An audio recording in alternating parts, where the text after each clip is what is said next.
Hey everyone, let's get straight to it. Celery in pots. If you've ever wondered whether you can grow those crisp, juicy stalks right on your patio or balcony, the answer is a big yes. Container gardening is perfect for celery, especially if you're short on space or want to keep things manageable. You might think this one's tricky, but trust me, with the right approach, you'll have crispy stalks right at your fingertips. Celery can be a little fussy, but once you know its preferences, it's actually pretty rewarding to grow. If this video helps or is interesting in any way, please consider liking and subscribing to help out my channel. I really appreciate it. So, first things first, for one celery plant, choose a pot that's at least 12 inches wide and at the very least 8 to 12 inches deep. Celery can get quite bushy, and it has a robust root system that can stretch out wide, yet staying fairly shallow. It loves space, and cramped quarters mean sad, spindly plants. If you can go bigger, even better. The more room those roots have to spread out, the happier your celery will be. Go for 18 to 24 inches wide for 3 or 4 plants. Plastic containers or self-watering planters work great as they help retain the moisture that celery desperately needs. Fill that pot with a rich, well-draining potting mix, nothing heavy, nothing soggy. A good mix will hold moisture but still let excess water drain away, which is crucial for celery's shallow roots.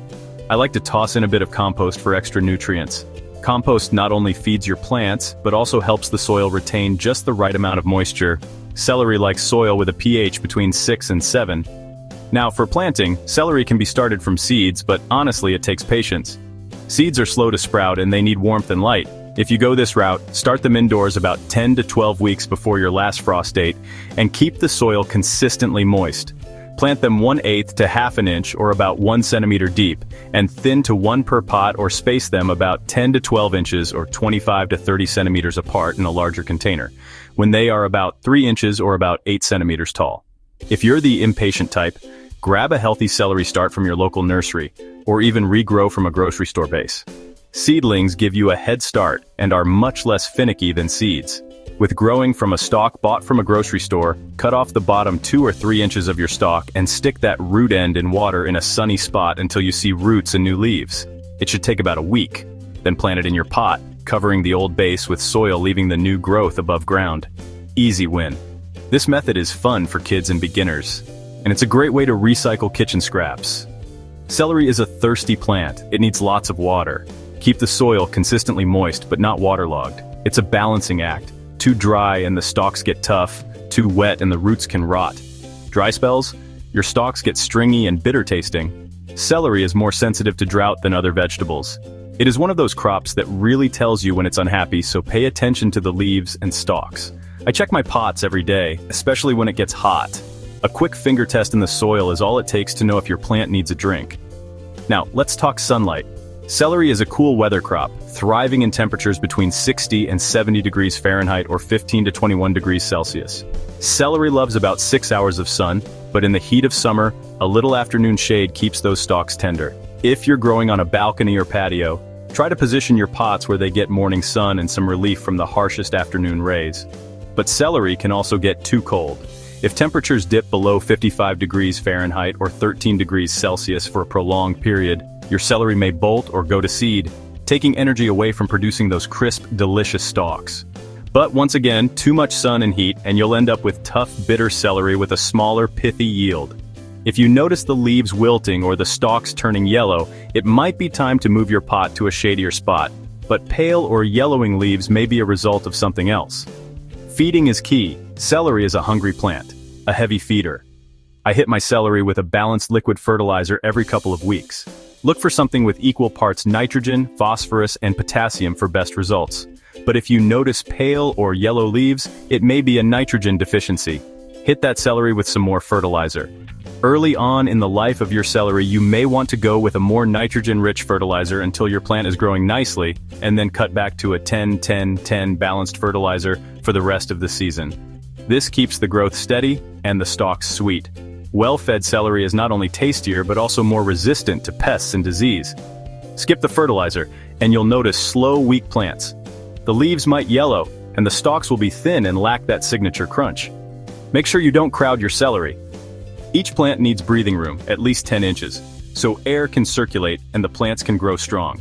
If they're too close, air can't flow, disease creeps in, and everyone suffers. Crowding also leads to smaller, weaker stalks and more pest problems. Now, what not to do? Don't use garden soil straight from the ground. It's usually too heavy and can bring pests. Always go for a high-quality potting mix designed for containers. Don't let the pot dry out, and don't forget drainage holes. That's a rookie mistake you'll only make once. Without drainage, water pools at the bottom and roots suffocate. When the stalks are about a foot or 30 centimeters tall and about 2 to 3 inches or 5 to 8 centimeters at the base, start harvesting from the outside in. This usually takes around 130 to 140 days from seeding, or shorter if you are using bedding plants. Use a sharp knife or scissors to snip the outer stalks, leaving the inner ones to keep growing. Cut them clean, tearing can lead to disease. You can take the entire stalk if you'd like, but if you just harvest as you need, you'll keep the plant producing for months. Regular harvesting encourages new growth and keeps your celery fresh and tender. And don't forget, those celery leaves are also edible and full of flavor. To possibly enhance the flavor of your celery even more and repel celery pests, grow it near alliums. And celery itself deters cabbage moths that attack your brassicas like cabbage and broccoli. But try not to plant anything in the same container as your celery, so nothing competes for the moisture that your celery sorely needs. Now for a pro tip. Have you ever heard of blanching celery? It is a gardening technique where you block sunlight from celery stalks for several weeks before harvesting to eliminate bitterness and create a milder, sweeter taste and a lighter color. You can wrap paper or cardboard around your celery about 2 to 3 weeks before harvesting. Or you can hill around the base with soil. There are also self-blanching varieties of celery you can grow to eliminate this step altogether. It's just another way to perfecting your celery harvest. So to wrap up, big pot, rich soil, steady water, regular feeding, and a touch of shade. Give your celery these basics and you'll be amazed at how well it thrives in containers. Follow these, and you'll master celery in containers, no sweat. It's a fantastic way to enjoy homegrown flavor, even in a small space. Don't forget to like and subscribe to help me out, and leave a comment. Catch you next time, and happy growing. May your celery be crisp, green, and delicious, right from your own container garden.